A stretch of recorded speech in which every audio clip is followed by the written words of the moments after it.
Mohon izin memperkenalkan diri, nama saya Rosmala Rosadilla dari Prodi D4 MIK tingkat 2 dengan NIM 245.008. Di sini saya akan menjelaskan beberapa masalah seperti salah satunya yaitu seorang mahasiswa MIK Stikisme 2 Surabaya yang sedang mendaki di Gunung Semeru dengan ketinggian 3000 mdpl mengalami beberapa gejala seperti sakit kepala, mual, dan pusing. Akan tetapi mahasiswa tersebut tetap melanjutkan pendakian. Nah, dari permasalahan tersebut saya akan menjelaskan ke video berikutnya seperti apa diagnosisnya, bagaimana penyebabnya, dan resiko yang diambil oleh mahasiswa tersebut apabila tetap melanjutkan pendakian ke medan yang lebih tinggi. Baiklah, di sini saya akan menjelaskan mengenai diagnosis dan penyebab yang akan dirasakan atau dialami dari mahasiswa tersebut saat mendaki. Seperti yang sudah saya jelaskan tadi, mahasiswa tersebut mengalami gejala seperti sakit kepala, mual, dan pusing. Nah, diagnosis yang paling mungkin dirasakan oleh mahasiswa tersebut yaitu adalah Acute Mountain Sickness atau AMS, yaitu adalah penyakit ketinggian akut. Nah, dasar diagnosis itu sendiri yaitu adalah ketinggian kurang lebih 3000 mdpl atau zona risiko. Nah, gejalanya itu sudah saya sebutkan tadi ya, yaitu adalah sakit kepala, mual, dan pusing. Nah, penyebabnya sendiri itu bisa jadi karena yang pertama, tubuh belum beradaptasi dengan kadar oksigen rendah atau hipoksia di ketinggian. Yang kedua, tekanan udara menurun, yaitu oksigen yang masuk ke darah berkurang. Yang ketiga, biasanya terjadi karena naik terlalu cepat tanpa aklimatisasi. Oke, selanjutnya saya akan menjelaskan yang kedua, yaitu resiko yang akan dialami oleh mahasiswa tersebut apabila tetap melanjutkan pendakian ke tempat yang lebih tinggi. Nah, ketika saya sudah menjelaskan di video sebelumnya bahwa mahasiswa tersebut mengalami diagnosis atau gejala Acute Mountain Sickness, yaitu adalah AMS. Nah, gejala tersebut akan menjadi suatu kondisi yang jauh lebih berbahaya, yaitu seperti High Altitude Cerebral Edema atau pembengkakan otak. Nah, gejalanya sendiri ini meliputi seperti bingung, sulit berjalan, dan penurunan kesadaran. Bisa juga berujung koma atau kematian. Selain itu, akan mengalami High Altitude Pulmonary Edema atau edema paru. Nah, gejalanya sendiri ini seperti sesak nafas, batuk berbusa, lemah berat, dan fatal jika tidak segera ditangani oleh tim medis. Selanjutnya, yang ketiga, yaitu adalah penanganan dan pencegahan.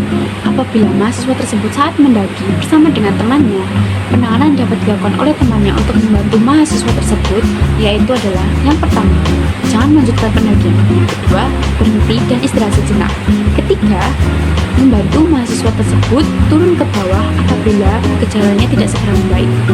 Yang keempat, memberikan obat-obatan atau P3K yang tersedia di dalam tas ataupun carrier. Lalu, cara pencegahannya yaitu yang pertama adalah naik secara bertahap maksimal 300-500 meter per hari di atas 2500 mdpl. Yang kedua, minum secara teratur agar terhindar dari dehidrasi. Yang ketiga, aklimatisasi atau hari istirahat tiap kenaikan tertentu. Yang keempat, hindari alkohol dan kelelahan. Lalu yang kelima, yaitu adalah kenali gejala sejak dini dan jangan diabaikan. Keempat, yaitu yang terakhir adalah data yang harus dicatat dan sistem pelaporan oleh mahasiswa MIK tersebut.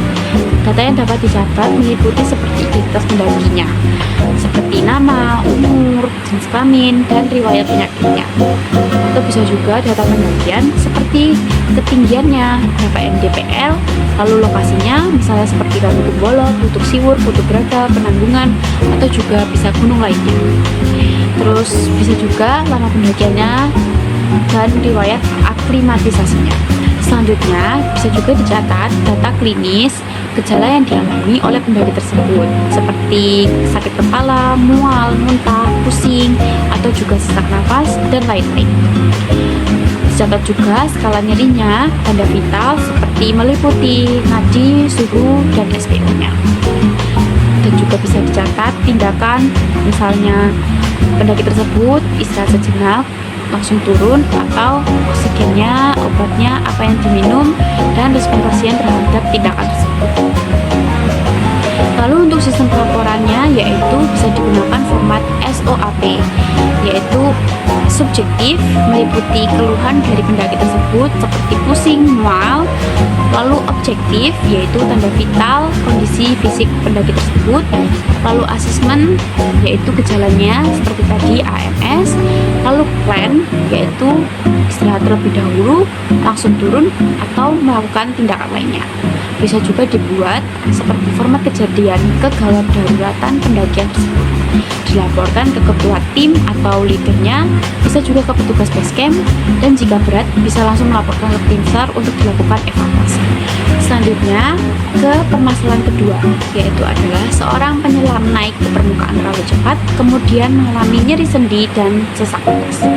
Saya akan menjelaskan ke video selanjutnya, yaitu mengenai apa diagnosis yang dialaminya dan bagaimana mekanismenya, lalu pencegahan dan penanganannya seperti apa.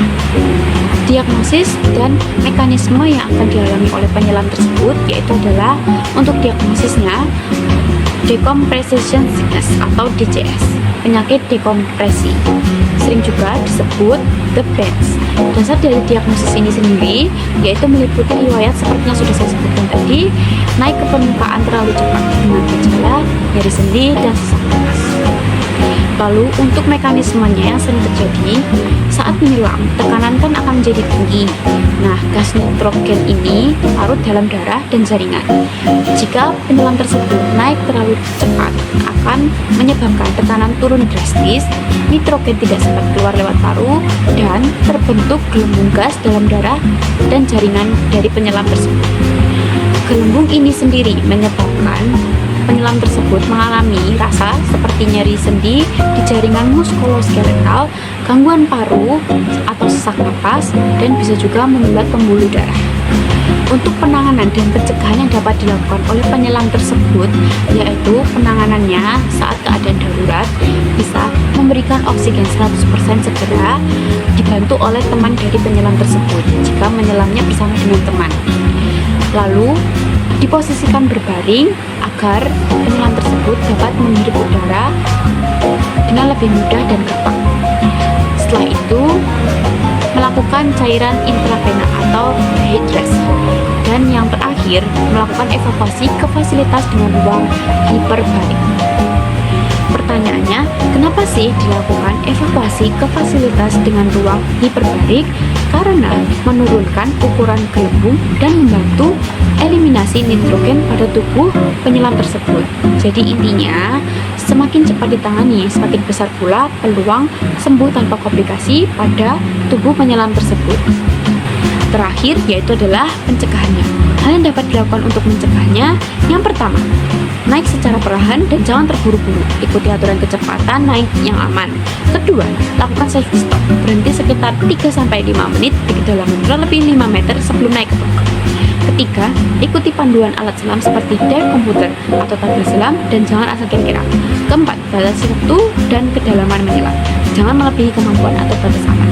Kelima, minum secara cukup agar terhindar dari dehidrasi karena tubuh yang cukup cairan lebih aman saat menyelam. Keenam, hindari menyelam saat lelah atau sakit. Ketujuh, gunakan peralatan yang baik dan cek sebelum menyelam.